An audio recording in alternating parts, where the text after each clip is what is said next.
휴대폰이 울렸습니다. 저는 손에 쥐고 있던 수건을 싱크대에 올려놓고 젖은 손을 바지에 대충 문질렀습니다.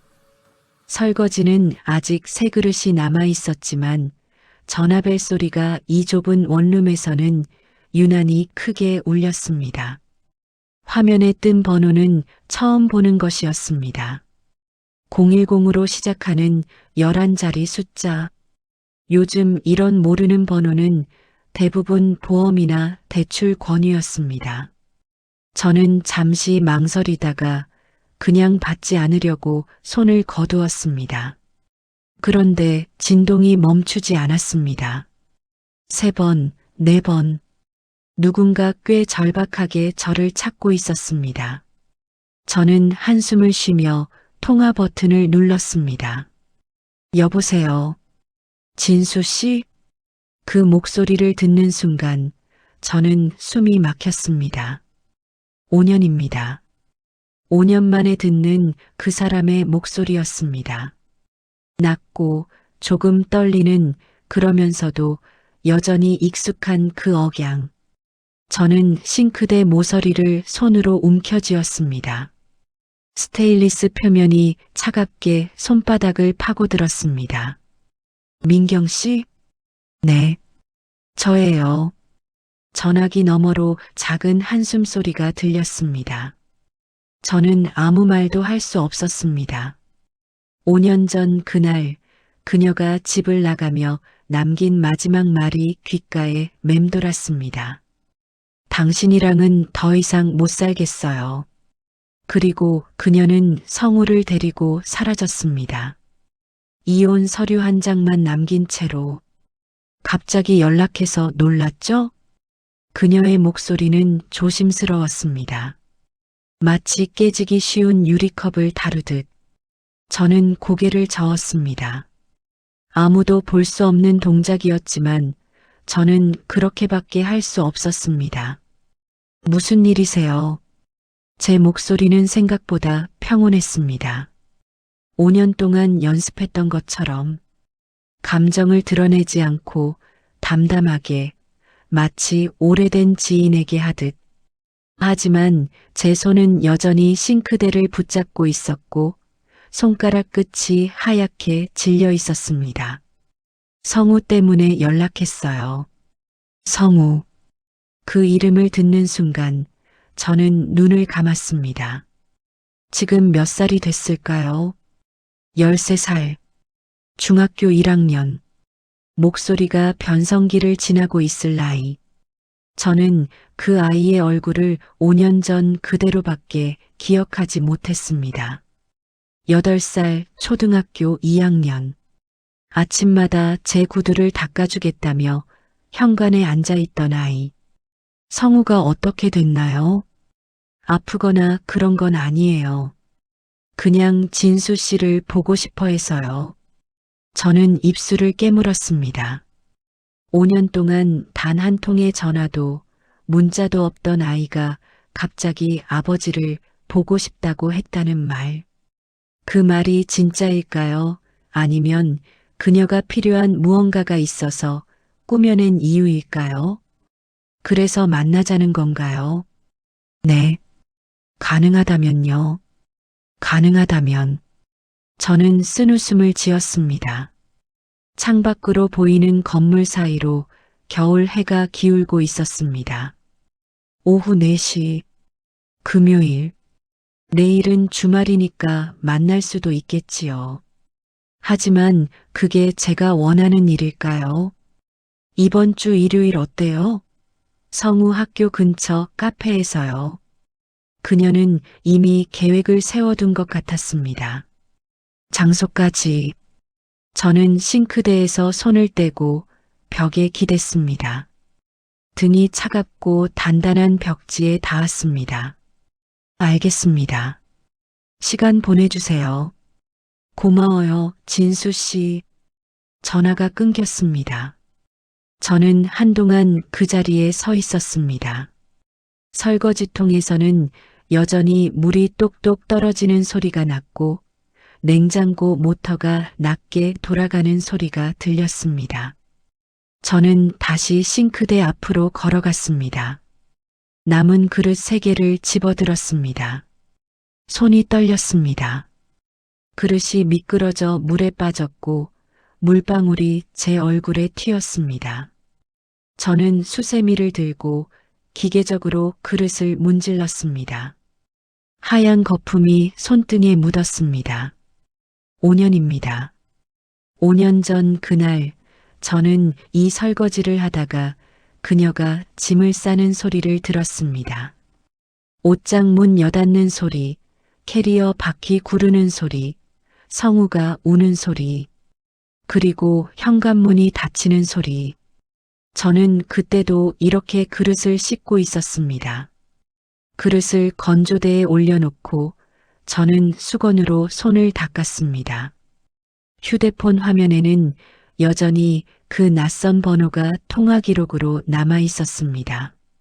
저는 그 번호를 한참 바라보다가 연락처에 저장하지 않고 화면을 껐습니다. 창밖으로 해가 완전히 넘어가고 있었습니다. 일요일, 이틀 후, 저는 그녀를 다시 만나게 될 것입니다.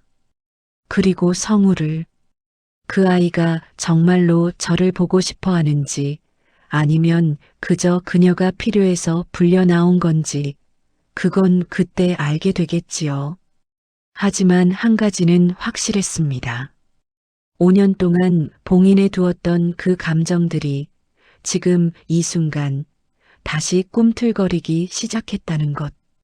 배신의 기억, 상처의 무게, 그리고 그 아래 깔린 아직도 사라지지 않은 그리움. 저는 불을 끄고 침대에 누웠습니다. 천장이 어둠 속에서 희미하게 보였습니다. 잠이 오지 않았습니다. 저는 침대에 누운 채 천장을 바라보았습니다. 어둠 속에서 희미하게 보이는 천장의 균열. 5년 전에도 저는 이런 밤을 보냈습니다. 다만 그때는 이 원룸이 아니라 아파트 방이었지요. 성우가 옆방에서 자고 있고 민경이가 부엌에서 설거지하는 소리가 들리던 그런 밤. 저는 눈을 감았습니다. 그리고 그때로 돌아갔습니다.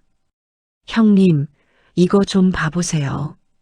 처남 재호가 서류 뭉치를 제 앞에 펼쳐 놓았습니다. 6년 전 겨울이었습니다. 저는 1톤 트럭으로 시작한 운송업이 제법 자리를 잡아가던 시기였습니다. 트럭도 3대로 늘었고 직원도 2명 더 고용했습니다. 투자 제안서라는데요. 형님 사업 확장하시려면 지금이 적기래요. 재호는 저보다 7살 어렸습니다.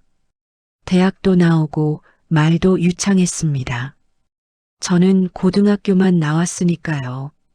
그래서 이런 서류는 항상 재호한테 물어봤습니다. 어떤 건데?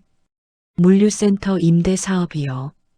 형님이 지금 가진 자금이랑 대출 좀 받으면 충분히 가능해요. 수익률도 좋고. 저는 서류를 넘겨보았습니다.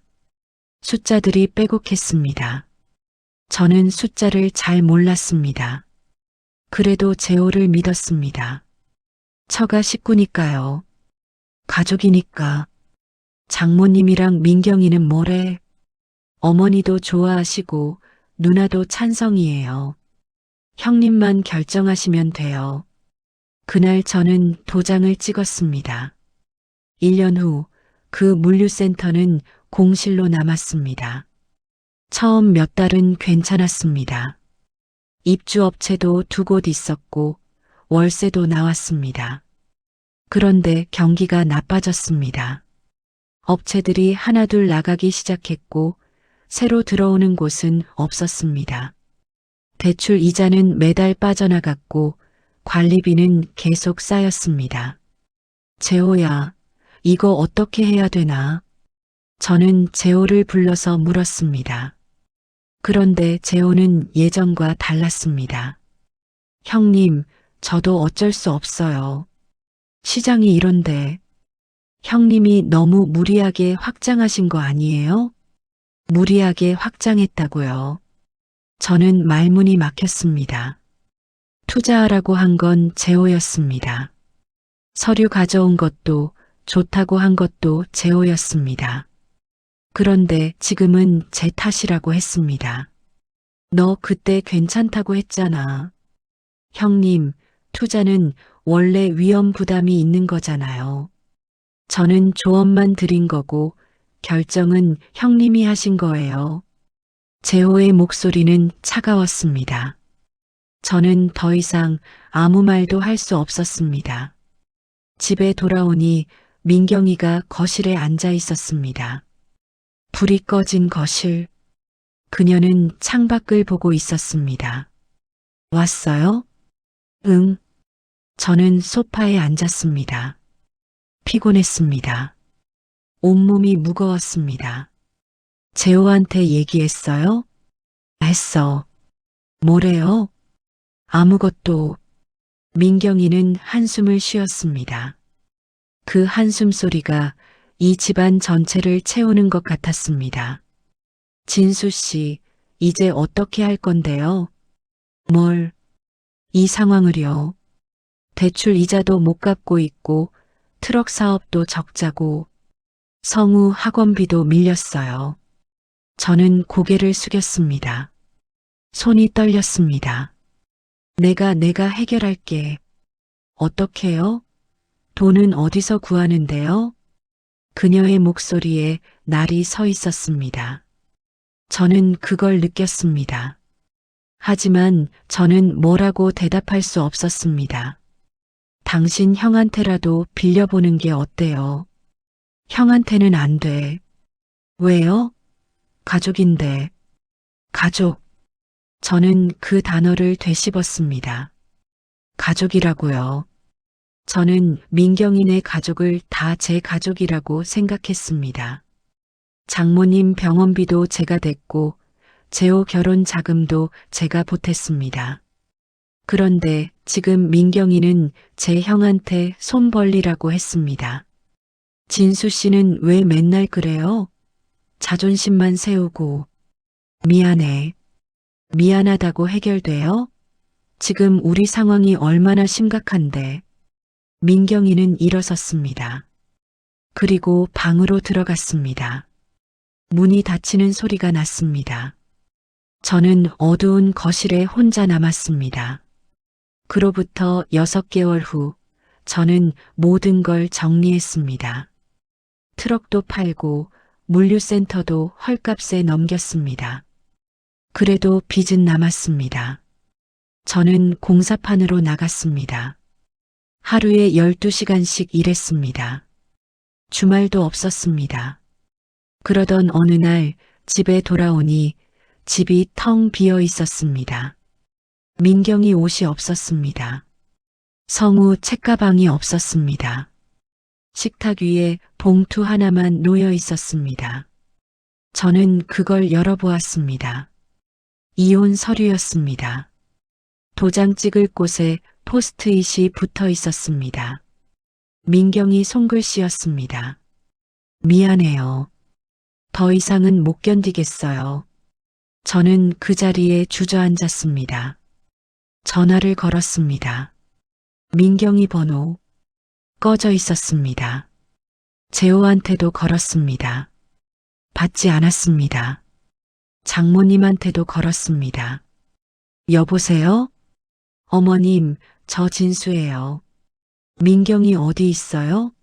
성우는요? 진수야. 장모님 목소리는 무거웠습니다. 민경이가 결정한 일이야. 너도 이해해라.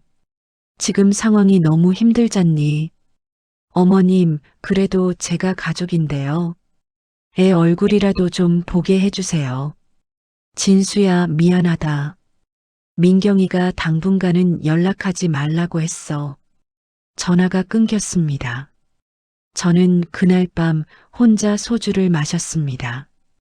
빈집에서, 아무 소리도 나지 않는 집에서, 성우가 뛰어다니던 복도, 민경이가 요리하던 부엌, 텔레비전 앞에서 셋이 함께 앉아있던 소파. 모든 게 그대로인데 아무것도 없었습니다. 저는 눈을 떴습니다. 천장이 보였습니다. 원룸 천장. 저는 이불을 걷어차고 일어나 앉았습니다. 목이 말랐습니다. 부엌으로 가서 물을 한 컵 마셨습니다. 창밖은 아직 어두웠습니다. 새벽 4시 휴대폰을 켰습니다. 민경이가 보낸 문자가 와 있었습니다. 일요일 오후 2시 신촌역 3번 출구 앞 카페 봄날 2층이요. 저는 그 문자를 한참 들여다보았습니다. 5년입니다. 5년 동안 저는 그들을 찾지 않았습니다. 찾아봤자 만날 수 없다는 걸 알았으니까요. 하지만 지금 그들이 먼저 연락을 해왔습니다. 왜일까요? 무엇이 필요한 걸까요? 아니면 정말로 성우가 저를 보고 싶어 하는 걸까요? 저는 물컵을 싱크대에 놓고 다시 침대로 돌아갔습니다. 하지만 잠은 오지 않았습니다. 일요일까지 이틀. 저는 그 시간을 어떻게 보내야 할지 몰랐습니다. 토요일 저녁이었습니다. 저는 한강 둔치 벤치에 앉아 있었습니다. 강바람이 차가웠습니다. 1월의 바람은 얼굴을 때렸고 귀가 시렸습니다. 하지만 저는 움직이지 않았습니다. 그저 강물을 바라보았습니다. 어둠 속에서 강물은 검게 흘렀습니다. 내일 민경이를 만납니다. 성우도 5년 만에 저는 무슨 얼굴로 그 아이를 봐야 할까요? 아버지라고 불러도 될까요? 아니면 그냥 낯선 어른처럼 악수나 해야 할까요? 주머니에서 휴대폰을 꺼냈습니다. 통장 앱을 열었습니다. 잔액 87만 원. 이번 달 월세 내고 나면 30만 원 남습니다. 저는 화면을 끄고 휴대폰을 다시 주머니에 넣었습니다. 아저씨, 누군가 저를 불렀습니다. 저는 고개를 돌렸습니다. 어두운 산책로에 한 청년이 서 있었습니다. 26쯤 돼 보였습니다. 후드티에 청바지, 손에 커피 2잔을 들고 있었습니다. 혹시 박진수 사장님 아니세요? 저는 그 청년을 빤히 쳐다보았습니다. 낯이 익었습니다. 어디선가 본 얼굴. 하지만 기억이 나지 않았습니다. 누구시죠? 정훈이요. 기억 안 나세요? 5년 전에 사장님 밑에서 트럭 몰던 정훈. 그제야 기억이 났습니다. 21살에 저한테 왔던 아이. 대학 자퇴하고 돈 벌겠다고 트럭 운전을 배우던 청년. 저는 그 아이한테 운전 가르쳐주고 6개월 동안 같이 일했습니다. 아, 정훈이. 네, 맞아요. 여기서 뵐 줄 몰랐네요. 정훈은 제 옆에 앉았습니다. 그리고 커피 한 잔을 제게 건넸습니다. 드세요. 차가운데. 저는 커피를 받았습니다. 따뜻했습니다. 손이 녹는 것 같았습니다. 고맙습니다. 사장님, 요즘 어떻게 지내세요? 저는 대답하지 않았습니다. 어떻게 지내냐고요? 뭐라고 말해야 할까요? 사업 망하고 이혼하고 원룸에서 혼자 살고 있다고요. 공사판에서 일용직으로 하루하루 버티고 있다고요. 그냥 살고 있어요. 정우는 고개를 끄덕였습니다. 그리고 강물을 바라보았습니다. 한동안 둘 다 말이 없었습니다. 저 요즘 커피 트럭해요. 정훈이 먼저 말을 꺼냈습니다. 커피 트럭? 네. 사장님한테서 배운 거 있잖아요. 트럭 운전이랑 사람 대하는 거. 그거 써먹고 있어요. 저는 정훈을 바라보았습니다. 그 아이 얼굴에 웃음이 있었습니다. 5년 전에 제 밑에서 일할 때는 항상 풀 죽어 있던 얼굴이었는데 잘 됐네. 장사는 괜찮아? 그럭저럭요. 혼자 하기엔 벅찬데 그래도 먹고는 살아요. 정우는 커피를 한 모금 마셨습니다. 사장님, 혹시 일하실 생각 없으세요? 저는 고개를 저었습니다. 난 이제 늙었어. 트럭 몰 기운도 없고. 아니요, 그런 거 말고요. 정우는 저를 똑바로 쳐다보았습니다. 저 요즘 배송 사업 준비하고 있거든요.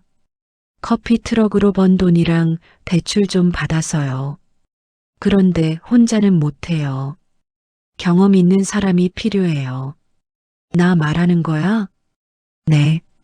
사장님 밖에 없어요. 저는 쓴웃음을 지었습니다. 경험 있는 사람. 저요. 사업 말아먹은 사람. 가족도 지키지 못한 사람. 정훈아, 난 안 돼. 너도 알잖아.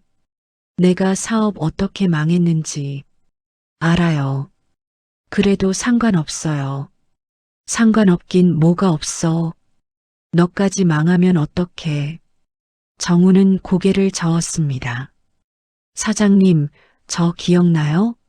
제가 처음 사장님 밑에 들어갔을 때요. 저는 가만히 있었습니다. 저 그때 빚이 있었어요. 학자금 대출이랑 생활비. 근데 사장님이 선불로 월급 주셨잖아요. 아무 말 없이. 그랬나? 그것뿐이 아니에요. 제가 트럭 긁었을 때도 사장님이 다 처리해 주셨고, 제가 아파서 못 나왔을 때도 월급 그대로 주셨어요. 저는 그때가 떠올랐습니다. 정훈이가 트럭 후미등을 기둥에 들이받았을 때 그 아이는 울었습니다. 21살 청년이 울면서 사과했습니다. 저는 그 아이 어깨를 두드리며 괜찮다고 했습니다. 사장님이 그러셨잖아요. 사람은 실수하는 거라고. 중요한 건 다시 일어서는 거라고. 정훈의 목소리가 떨렸습니다. 저한테 그렇게 말씀하셨으면서 왜 사장님은 안 일어서세요? 저는 입을 다물었습니다. 할 말이 없었습니다. 사장님 같이 해요. 제가 자본이 좀 있어요. 많지는 않지만 시작은 할 수 있어요. 사장님은 경험이랑 노하우만 있으면 돼요. 정훈아, 난 안 된다는 말하지 마세요. 제가 사장님 믿어요. 저는 정훈을 바라보았습니다. 그 아이 눈에는 진심이 있었습니다. 5년 전 제가 처음 만났을 때 그 아이는 눈을 제대로 못 마주쳤습니다. 자신감이 없었습니다. 하지만 지금은 달랐습니다. 언제까지 답 주면 돼? 제 입에서 그 말이 나왔습니다. 저도 놀랐습니다. 생각 있으신 거예요? 모르겠어. 근데 생각은 해볼게. 정우는 활짝 웃었습니다. 사장님, 진짜요? 약속이에요? 응. 약속? 정우는 주머니에서 명함을 꺼냈습니다. 제 번호예요. 언제든 연락 주세요. 기다릴게요. 저는 명함을 받았습니다. 커피 트럭 로고가 그려진 작은 명함. 뒷면에 손글씨로 이렇게 써 있었습니다. 다시 시작하는 용기 정훈 드림. 정훈은 일어섰습니다. 사장님, 내일 좋은 일 있으시길 바래요. 그럼 연락 기다릴게요. 그는 손을 흔들고 어둠 속으로 사라졌습니다. 저는 한참 동안 그 명함을 쳐다보았습니다. 다시 시작하는 용기. 5년 전에 저는 모든 걸 잃었습니다. 사업, 가족, 자존심. 그리고 저는 더 이상 일어설 수 없다고 생각했습니다. 한번 망한 사람은 다시 성공할 수 없다고. 가족한테 버림받은 사람은 아무것도 할 수 없다고. 하지만 정우는 저를 믿는다고 했습니다. 제가 했던 말을 기억하고 있었습니다. 사람은 실수하는 거라고. 중요한 건 다시 일어서는 거라고. 저는 커피를 마셨습니다. 이미 식어 있었지만 여전히 달콤했습니다. 휴대폰을 꺼내 시간을 확인했습니다. 밤 9시, 내일 오후 2시에 민경이를 만납니다. 성우를 만납니다.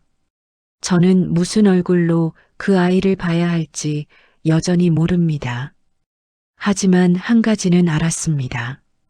제가 완전히 끝난 사람은 아니라는 것. 아직도 누군가는 저를 믿고 있다는 것. 그리고 다시 시작할 수 있는 기회가 제 앞에 있다는 것. 저는 명함을 지갑에 넣고 벤치에서 일어났습니다. 집으로 돌아가는 길. 강바람은 여전히 차가웠습니다. 하지만 발걸음은 조금 가벼웠습니다. 내일 저는 그들을 만날 것입니다. 그리고 그 후에 저는 결정을 내려야 합니다. 다시 일어설 것인지 아니면 이대로 멈춰 있을 것인지. 저는 정훈의 제안을 받아들였습니다. 일요일 민경이와의 만남은 짧았습니다. 성우는 오지 않았습니다. 민경이는 학원 때문에 바빠서 못 온다고 했습니다. 저는 그 말이 거짓인지 진짜인지 알 수 없었습니다. 하지만 묻지 않았습니다. 진수 씨, 성우 학원비 좀 도와줄 수 있어요? 그녀가 커피잔을 만지작거리며 물었습니다. 얼마나 필요한데요? 한 달에 50만 원 정도요. 입시 준비가 돈이 많이 들어서. 저는 고개를 끄덕였습니다. 알겠어요. 계좌번호 보내주세요. 고마워요. 그게 전부였습니다. 5년 만에 만난 전처는 더 이상 제 아내가 아니었고 제 아들은 오지도 않았습니다. 그리고 저는 돈을 보내기로 약속했습니다. 집으로 돌아오는 길 저는 정훈에게 전화했습니다. 정훈아, 나 할게. 같이 하자. 6개월이 흘렀습니다. 저와 정훈은 구로구 낡은 창고를 빌렸습니다. 월세 80만 원. 배송 사업은 생각보다 빨리 자리를 잡았습니다. 저는 경험이 있었고 정훈은 젊고 성실했습니다. 처음에는 둘이서 시작했습니다. 아침 5시에 일어나 짐을 싣고 저녁 8시에 돌아왔습니다. 3개월 후에는 직원 1명을 더 고용했습니다. 5개월 후에는 트럭을 한 대 더 샀습니다. 그리고 지난주 지역 방송국에서 연락이 왔습니다. 중소기업 성공 사례로 소개하고 싶다고 했습니다. 촬영은 이틀 전에 끝났습니다. 저는 카메라 앞에서 어색하게 웃었고 정우는 능숙하게 인터뷰에 응했습니다. 방송은 오늘 저녁 7시에 나간다고 했습니다. 오후 2시 휴대폰이 울렸습니다. 모르는 번호였습니다. 저는 받았습니다. 여보세요? 진수야, 나다. 재호. 처남 재호였습니다. 저는 창고 밖으로 나갔습니다. 11월의 바람이 차가웠습니다. 무슨 일이세요? 아, 그게 형님 요즘 사업 잘 된다며? 방송에도 나온다고? 누가 그러던가요? 민경이한테 들었지. 형님, 축하해. 진짜 대단하다. 저는 입술을 깨물었습니다. 5년 전 제가 무너졌을 때 재호는 전화 한 통 하지 않았습니다. 장례식장에 온 사람처럼 형식적인 위로 한마디 없이 사라졌습니다. 그래서 무슨 일이세요? 형님, 사실은 내가 요즘 좀 어려워서 사업 자금이 필요한데 형님이 좀 도와줄 수 있을까? 저는 웃었습니다. 소리 내지 않고 그저 입꼬리만 올라갔습니다. 얼마나 필요한데요? 3천만 원 정도면 형님, 이자 붙여서 꼭 갚을게. 나 형님 동생이잖아. 동생? 저는 그 단어를 되씹었습니다. 5년 전에는 형님이 너무 무리하게 확장하신 거 아니에요? 라고 했던 사람. 그때는 동생이 아니었나 봅니다. 재호 씨, 응? 죄송한데 저도 자금 여유가 없어요. 트럭 할부도 남았고 직원 월급도 빠듯해서요. 형님, 그래도 방송까지 나오는데 방송 나온다고 돈이 생기는 건 아니에요. 죄송합니다. 저는 전화를 끊었습니다. 손이 떨리지 않았습니다. 저녁 7시 방송이 나갔습니다. 저와 정우는 창고 사무실에서 노트북으로 그걸 봤습니다. 화면 속에 저는 낯설었습니다. 카메라가 창고를 비췄고 인터뷰 내용이 나갔습니다. 한 번 실패했다고 끝이 아닙니다. 중요한 건 다시 일어서는 겁니다. 제가 했던 말이었습니다. 방송이 끝나고 30분 후 휴대폰이 울렸습니다. 이번에는 아는 번호였습니다. 민경이었습니다. 진수 씨, 방송 봤어요. 네. 정말 대단하시네요. 다시 이렇게 일어서실 줄 몰랐어요. 저는 대답하지 않았습니다. 진수 씨, 성우 얘기 좀 할 수 있을까요? 무슨 얘기요? 성우가 요즘 진로 고민이 많아요. 진수 씨 사업이 안정됐으니까 나중에 성우가 일 배우러 와도 될까요? 저는 창고 밖을 바라보았습니다. 어둠이 내려앉고 있었습니다. 민경 씨, 네. 성우가 정말로 원하는 거예요? 전화기 너머로 침묵이 흘렀습니다. 그건 나중에 생각해 보면 되잖아요. 나중이요. 저는 천천히 말했습니다. 민경 씨, 5년 전에 성우 얼굴이라도 보게 해달라고 했을 때 뭐라고 하셨죠? 진수 씨, 그때랑 지금은 달라요. 맞아요. 달라요. 제 목소리는 평온했습니다. 그때는 제가 필요했고 지금은 제 사업이 필요한 거잖아요. 진수 씨, 성우가 정말로 저를 보고 싶어 하면 직접 연락하라고 하세요.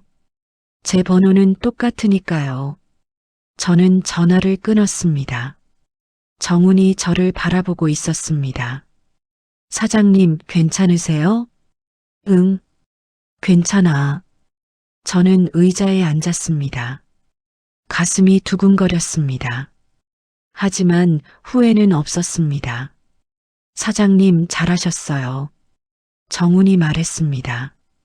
사람은요, 진짜 필요할 때 옆에 있어주는 사람이 가족이에요.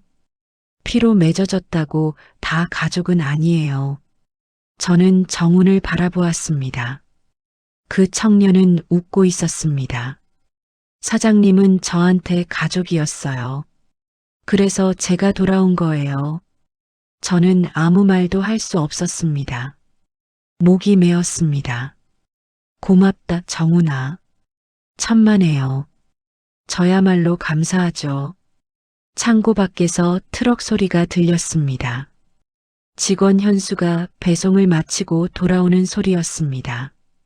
곧 셔터 문이 올라가는 소리가 났고 현수가 들어왔습니다. 사장님, 오늘 물량 다 끝났습니다. 수고했어요.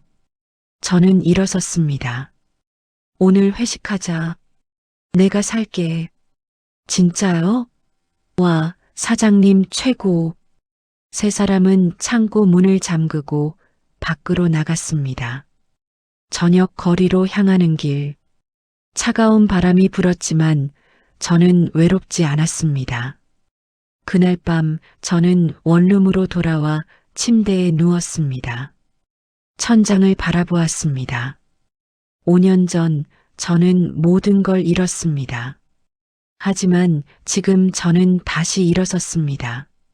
가족은 떠났지만 저는 새로운 사람들을 만났습니다. 휴대폰을 켰습니다. 성우에게서 온 메시지는 없었습니다. 저는 휴대폰을 내려놓고 눈을 감았습니다. 언젠가 그 아이가 정말로 아버지가 필요할 때 연락이 올지도 모릅니다. 그때는 제가 떳떳하게 만날 수 있을 것입니다. 더 이상 무너진 사람이 아니라 다시 일어선 사람으로 2년이 흘렀습니다. 저희 회사는 구로구 창고에서 강서구 사옥으로 이사했습니다. 3층짜리 작은 건물이었지만 저에게는 세상에서 가장 든든한 곳이었습니다. 트럭은 7대로 늘었고 직원은 15명이 되었습니다. 정우는 이제 이사가 되었습니다. 저는 대표였지만 실무는 대부분 정훈이 맡았습니다. 저는 현장을 보고 직원들과 이야기하는 일을 더 좋아했습니다. 사장님, 이거 좀 보세요. 정훈이 서류를 들고 왔습니다. 교육비 신탁 상품인데요. 사장님이 말씀하신 거 이거 맞나 싶어서요. 저는 서류를 받아들었습니다. 한 달 전에 정훈에게 부탁했던 거였습니다. 성우를 위한 교육비 신탁. 매달 100만 원씩 성우가 25살이 될 때까지. 응, 이거 맞아. 진행해줘. 사장님, 정말 하시는 거예요? 지난번에도 학원비 꼬박꼬박 보내셨잖아요. 그건 그거고 이건 이거야. 저는 서류에 서명했습니다. 아버지로서 해줄 수 있는 건 해주고 싶어. 근데 그것 말고는 더 이상 끌려다니고 싶지 않아. 정우는 고개를 끄덕였습니다. 알겠습니다. 제가 처리할게요. 그날 저녁 저는 한강 둔치를 걸었습니다.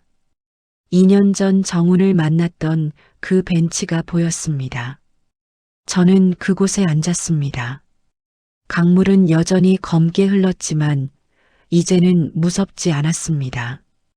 휴대폰을 꺼내 성우의 번호를 내려다보았습니다. 지난 2년 동안 성우에게서 연락은 한 번도 오지 않았습니다. 민경이는 가끔 문자를 보냈습니다. 잘 지내요. 성우 덕분에 괜찮아요. 그런 말들. 하지만 성우 목소리는 한 번도 듣지 못했습니다. 저는 연락하지 않았습니다. 그 아이가 스스로 선택할 때까지 기다리기로 했습니다. 제가 먼저 손 내밀면 그건 또 다른 부담이 될 테니까요. 사장님, 뒤에서 목소리가 들렸습니다. 저는 돌아보았습니다. 현수였습니다. 28살 저희 회사에서 가장 성실한 직원. 여기서 뭐해요? 혼자 산책이세요? 응. 너는? 저도 산책이요. 요즘 운동 좀 하려고요. 현수는 제 옆에 앉았습니다. 사장님, 저 다음 달에 결혼해요. 그래, 축하한다. 감사합니다. 사장님 덕분에 제가 이렇게 자리 잡았어요. 저는 손사래를 쳤습니다. 무슨 소리야? 내가 잘한 거지. 아니에요.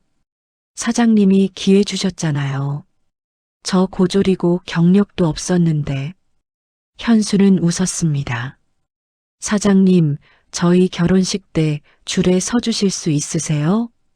저는 깜짝 놀랐습니다. 내가 주례를? 네. 사장님 말고는 생각 안 나요. 목이 메었습니다. 저는 고개를 돌렸습니다. 영광이다. 기꺼이 할게. 감사합니다, 사장님. 한 달 후 현수의 결혼식이었습니다. 저는 단상에 올라가 주례사를 했습니다. 떨렸습니다. 하지만 제가 하고 싶었던 말을 했습니다. 사람은 혼자 살 수 없습니다. 누군가의 도움 없이는 단 하루도 살아갈 수 없습니다. 하객들이 저를 바라보았습니다. 하지만 진짜 중요한 건 잘 나갈 때 옆에 있는 사람이 아닙니다. 가장 힘들 때, 가장 어두울 때 남아준 사람입니다. 그 사람이 진짜 가족입니다. 저는 신랑 신부를 바라보았습니다. 두 분 서로에게 그런 사람이 되어주시기 바랍니다. 축하합니다. 박수가 터졌습니다. 식이 끝나고 저는 밖으로 나왔습니다. 11월의 바람이 차가웠습니다. 담배를 피우고 싶었지만 5년 전에 끊었습니다. 진수 씨, 뒤에서 목소리가 들렸습니다. 저는 돌아보았습니다. 성우였습니다. 저는 그 자리에 멈춰 섰습니다. 성우는 훌쩍 컸습니다. 키가 제 어깨를 넘었고 목소리도 낮아졌습니다. 15살, 고등학교 1학년. 성우야, 안녕하세요. 그 아이는 고개를 숙였습니다. 저는 다가가고 싶었지만 발이 떨어지지 않았습니다. 여기는 어떻게 왔어? 엄마한테 들었어요. 아버지가 줄에 선다고. 저는 아무 말도 할 수 없었습니다. 아버지, 죄송해요. 성우의 목소리가 떨렸습니다. 지난 2년 동안 연락 안 해서요. 저 연락하고 싶었는데 용기가 안 났어요. 괜찮아. 제 목소리도 떨렸습니다. 내가 올 때까지 기다리기로 했었어. 그러니까 괜찮아. 성우는 고개를 들었습니다. 그 아이 눈에 눈물이 맺혀 있었습니다. 엄마가 그러던데요. 아버지가 제 교육비 신탁 만들어주셨다고. 응? 왜요? 저 연락도 안 했는데. 저는 한참 생각했습니다. 뭐라고 말해야 할까? 어떤 말이 이 아이를 다치게 하지 않을까? 내가 내 아들이니까. 저는 천천히 말했습니다. 아버지로서 해줄 수 있는 건 해주고 싶어. 근데 그것 말고는 너한테 부담 주고 싶지 않아. 부담이요? 응. 내가 나를 만나야 한다는 부담. 내가 나한테 효도해야 한다는 부담. 그런 거. 성우는 입술을 깨물었습니다. 저는요, 아버지 때문에 부담스러운 게 아니었어요. 제가 부끄러웠어요. 뭐가? 5년 전에 저 아무것도 안 했잖아요. 엄마가 짐 싸는데 저도 그냥 따라갔어요. 아버지한테 아무 말도 안 하고. 성우가 울었습니다. 그게 너무 후회돼요. 그래서 연락을 못 했어요. 아버지한테 뭐라고 말해야 할지 몰라서. 저는 성우에게 다가갔습니다. 그리고 그 아이 어깨를 안았습니다. 괜찮아. 넌 아이였어. 어른들이 결정한 일이야. 아버지, 이제 와줘서 고마워. 그것만으로도 충분해. 성우는 제 품에서 울었습니다. 저는 그 아이 등을 토닥였습니다. 얼마나 시간이 흘렀을까요? 성우는 눈물을 닦고 저를 바라보았습니다. 아버지, 다음에 제가 회사 구경 가도 돼요? 물론이지. 언제든지 와. 감사합니다. 성우는 웃었습니다. 저도 웃었습니다. 그날 밤 저는 원룸으로 돌아왔습니다. 아직도 이 좁은 원룸에 살고 있습니다. 회사가 커졌지만 저는 집을 옮기지 않았습니다. 여기가 편했으니까요. 침대에 누워 천장을 바라보았습니다. 7년 전 저는 모든 걸 잃었습니다. 사업도, 가족도, 자존심도. 하지만 지금 저는 많은 걸 얻었습니다. 정훈, 현수, 그리고 15명의 직원들. 진짜 힘들 때 옆에 있어준 사람들. 그리고 오늘 성우가 돌아왔습니다. 저는 그 아이를 원망하지 않습니다. 그저 기다렸을 뿐입니다. 휴대폰에서 알림이 울렸습니다. 성우에게서 온 문자였습니다. 아버지, 오늘 정말 감사했어요. 다음 주말에 회사 가도 될까요? 저는 답장을 보냈습니다. 그래. 언제든 환영이야. 맛있는 거 먹자. 휴대폰을 내려놓고 저는 눈을 감았습니다. 가족이란 무엇일까요? 피로 맺어진 사람일까요? 계약으로 만난 사람일까요? 아닙니다. 가장 어두울 때 남아준 사람, 가장 힘들 때 손 내밀어준 사람, 그 사람이 진짜 가족입니다. 저는 그걸 이제 압니다. 그리고 저는 그런 가족들에게 둘러싸여 있습니다. 창밖으로 달빛이 들어왔습니다. 저는 평온했습니다.